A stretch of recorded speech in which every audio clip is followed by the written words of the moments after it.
inside me! It is counting down! It is counting down! Choi Min-Jae didn't believe in accidents, and the way Lucy Dave hit the floor wasn't a trip. It was a surrender. The deep, blooming stain on her white apron looked like a signature written in someone else's ink, and Min-Jae didn't believe in outside signatures on his property. Not on his docs, not in his ledger, and certainly not on the woman who had been the quiet center of his thoughts for the last month. She stammered a frantic apology about a spilled sauce, her hands trembling as she tried to pull the fabric tight, retreating back toward the shadows. But he'd made his decision the moment her knees buckled. Whatever man had dared to leave his mark on her abdomen had just signed his own death warrant. Blue Dragon was winding down for the night, the last of the city's political sharks filtering out past the red neon signs and doormen whose suits hid the weight of cold steel. Inside the kitchen, the hiss of industrial steam competed with the heavy, rhythmic thrum of Min-Jae's pulse as he watched her. 1 month. That was how long she'd worked here. That was how long he'd been cataloging her, the precise angle of her posture when she thought no one was watching, and the way she flinched at the sound of a closing door, but never at his footsteps. It was as if some primal part of her already knew the difference between men who threatened and men who delivered. He shouldn't be watching her this closely. She was staff. He had strict codes about that, lines that kept his world orderly and his conscience manageable. But Lucy had a way of making those lines feel like glass. She'd been a spark when she started, sharp enough to trade barbs with his lieutenants and bold enough to smile when the kitchen grew chaotic. There had been a fire in her eyes then, the kind that made him wonder how she'd look in the quiet of his private estate instead of the heat of a commercial kitchen. That fire had been snuffed out, replaced by a heavy, hollow exhaustion that made her shoulders curve inward. Despite the stifling heat of the stoves, Min-Jae tracked her approach now, noting the micro-details his men missed. He saw the way she gripped the edge of the counter too tightly, the way her eyelids hung heavy with unspoken pain, and the way her breathing went shallow and ragged the second she got within 6 feet of him. Who did this to you? Sterling. Then tonight... Transition from the kitchen's frantic heat to the clinical silence of Min-Jae's private study felt like stepping into a vacuum. Lucy sat on the edge of the leather chaise, her server's vest discarded, her hands clutching the hem of her white blouse. The air-conditioned chill made her shiver, or perhaps it was the heavy presence of the man standing by the floor-to-ceiling window. Min-Jae hadn't spoken since he'd carried her out of the Blue Dragon, his jaw a locked line of granite, his silence more terrifying than any shout. A soft click echoed as Dr. Park, a man who had spent decades stitching together the violent secrets of the Choi organization, snapped off his latex gloves. He didn't look at Lucy, he looked at the man by the window. "It's not internal bleeding from a fall, Min-Jae," the doctor said, his voice weary. "And it isn't an accident." Min-Jae turned slowly. The red neon from the city streets below caught the sharp edge of his jawline, casting his face in a predatory crimson light. "Speak plainly, Park. The hematoma is localized and deep. It was caused by a concentrated, high-velocity strike. Someone used a heavy object, likely a baton or the heel of a boot, and they did it with the intent to incapacitate without leaving marks visible to the public." Dr. Park gestured toward where Lucy sat, her eyes fixed on her own lap. "She's been walking on a cracked rib for 3 days. The fainting was just her body finally giving up on the lie." Sound of Min-Jae's leather gloves tightening as he clenched his fist was the only noise in the room. He moved toward the chaise, his movements fluid and dangerous, like a wolf approaching a wounded bird. He stopped just inches from Lucy, his shadow towering over her fragile frame. He asked. The word was barely a whisper, yet it carried the weight of a death sentence. Lucy didn't look up. Her dark skin looked ashen under the recessed lighting, and her voice was a ghost of the sharp-tongued woman who used to trade barbs in the kitchen. "It doesn't matter. I just need to get back to work. I can't lose the shifts, Mr. Choi. I'll be fine tomorrow." "You will never step foot in that kitchen again," Min-Jae countered, his voice dropping to a low, territorial growl. He reached out, his large, calloused hand hovering near her chin before he gently tilted her face upward. He forced her to meet his gaze, eyes that were usually calculating and cold, but now burned with a suppressed, volcanic fury. "You are under my roof. That makes your blood my business. Now tell me who decided they had the right to touch what belongs in my house." Lucy's lower lip trembled. She saw the blood trail he was already following in his mind. She saw the calculated restraint in his posture, the way he was choosing his moment to strike. She knew that if she spoke the name, the city would burn. But as she looked at the expensive watch on his wrist and the protective, possessive tilt of his head, she realized for the first time that the cage she had been living in was about to be torn apart by a monster much bigger than the one she feared. "Sterling," she whispered, the name sounding like a shattered piece of glass. "Councilman Sterling," he said. He said no one would believe a girl from the wards over the man who built the city. Min-Jae didn't flinch. He didn't move. But the air in the room suddenly felt heavy enough to crush. He stepped back, straightening the cuffs of his perfectly tailored suit as if preparing for a formal gala. "He's right," Min-Jae said, his voice chillingly calm as he turned to his lieutenant Mateo, who was waiting by the door. "No one will believe him, because by the time I'm done, Arthur Sterling won't have a tongue left to tell his side of the story. Park, get her whatever she needs. Mateo, find out where the councilman is having his private dinner tonight. I think it's time I reminded him who actually owns the dirt this city is built on." As he walked out, the heavy mahogany door clicking shut behind him, Lucy felt the first spark of something other than pain. It was the terrifying, intoxicating realization that the most dangerous man in the city had just declared a private war, and she was the only thing he was fighting for. The heavy silence of the office persisted long after Lucy had been led away to a guest suite.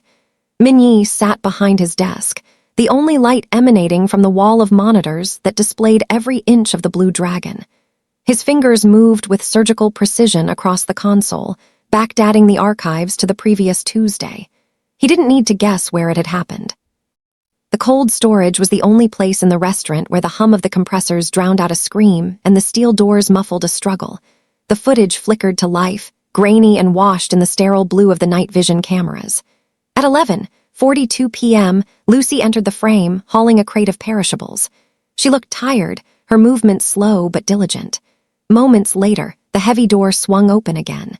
Councilman Arthur Sterling stepped into the frame. He wasn't the polished, charismatic orator seen on the nightly news. Here, stripped of his camera-ready smile, he looked like a vulture in a bespoke suit.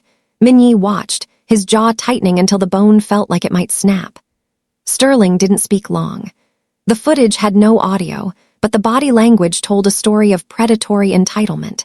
He moved into Lucy's personal space, cornering her against a wall of frozen crates. When she tried to sidestep him, he slammed a hand against the steel shelving, pinning her in place. The councilman's shadow stretched long and jagged across the floor, literal and symbolic.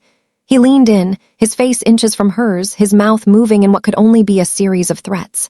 Lucy's posture was a study in terror, shoulders hunched, eyes darting toward the door she couldn't reach. Then the violence came. It was quick, practiced, and devastating. Sterling didn't use a fist. He used the heavy, silver-capped head of his walking cane, driving it into her midsection with a short, brutal jab that sent her collapsing to the concrete floor. On the screen, Sterling stood over her for a full minute, adjusting his tie in the reflection of a stainless steel door as Lucy gasped for air at his feet. He looked bored, as if he had just finished a routine chore rather than an assault. He finally leaned down, grabbing her by the hair to hiss one final word into her ear before stepping over her prone form and exiting the room. Min-Jae hit the freeze frame. The image of Sterling's indifferent face stayed burned into the high-definition glass. To the rest of the city, this man was a savior of the wards, a pillar of the community. To Min-Jae, he was a dead man who simply hadn't stopped breathing yet. "Mateo," Min-Jae said, his voice a low, vibrating chord of controlled fury. His lieutenant stepped out of the shadows by the door. "Sir," Sterling thinks he's a ghost. He thinks because he plays in the light, the darkness can't touch him. Min-Jae stood, his tall, broad-shouldered frame blocking out the light of the monitors. He adjusted his watch, the metal clicking into place like the hammer of a gun.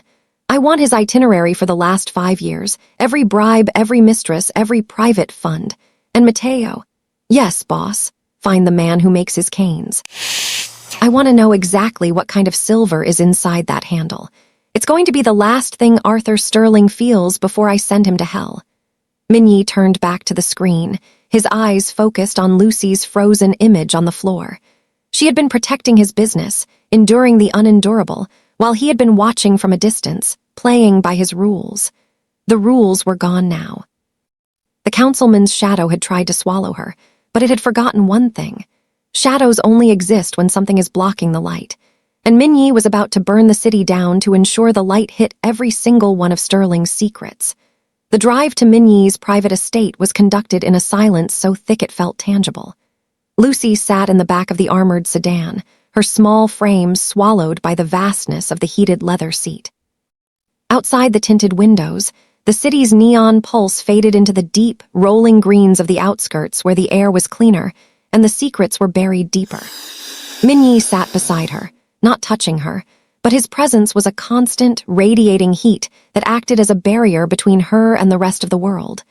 The estate was a fortress of glass and dark stone, perched on a cliffside like a silent sentinel.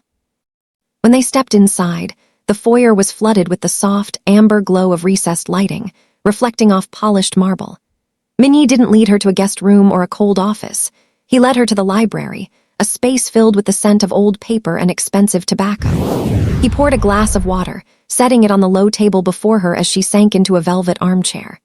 "You are safe here, Lucy," he said, his voice dropping to that low, resonant frequency that always seemed to steady her heart. He stood by the fireplace, the flickering flames dancing in the dark depths of his eyes. "But safety is a temporary thing unless we pull the rot out by its roots. Tell me about the parties." Lucy's hands gripped the glass. For months, the words had been a poison she'd swallowed daily, fearing that speaking them would dissolve what little life she had left. She looked at Min-Yi, at the sharp jawline, the perfectly tailored suit, and the controlled fury that lay just beneath his skin. He wasn't a hero, but he was a predator who had chosen to be her shield. "It started with the private rooms at the restaurant," she began, her voice cracking before finding a fragile strength. "Sterling! He didn't just want dinner. He wanted an audience. He hosts these fundraisers at his private manor, but they're just covers. He brings in girls from the service staff, girls who need the tips, girls who don't have papers, girls like me who he thinks are invisible." She took a shuddering breath, the memory of the cold storage injury throbbing in sync with her heartbeat. "He calls them gratitude galas. But once the doors are locked, the masks come off. He records everything. He uses the girls to compromise his political rivals, catching them in positions they can't explain away. And if we refuse, he has a ledger. He knows where my sister lives. He knows which precinct is on his payroll. He told me that if I ever missed a party, he'd have my sister's visa revoked by morning and me in a cell by noon." Min-Yi's expression didn't change, but the glass in his hand shattered. He didn't flinch as a shard bit into his palm. He simply looked at the red smear on his skin with a detached, terrifying interest. "Extortion," Min-Yi murmured, the word sounding like a growl. "He's using my restaurant to scout his victims and his political power to silence them." "Thinks he's untouchable," Lucy whispered, looking up at him, her eyes bright with unshed tears. "He told me the city belongs to him. He said men like you are just temporary distractions that he allows to exist." Min-Yi stepped toward her, his shadow falling over her like a protective cloak. He reached out, his thumb brushing away a stray tear with a gentleness that contradicted the lethal aura surrounding him. "Arthur Sterling is a man of many delusions," Min-Yi said, his voice cold enough to freeze the air in the room. "The most dangerous one is believing that he is the only monster in this city. He's been playing with fire, Lucy, but he's never encountered a wildfire." He straightened his suit jacket, his eyes locking onto hers with a promise that made her blood run hot. "You've been silent long enough. Tomorrow, the city starts listening to a different story."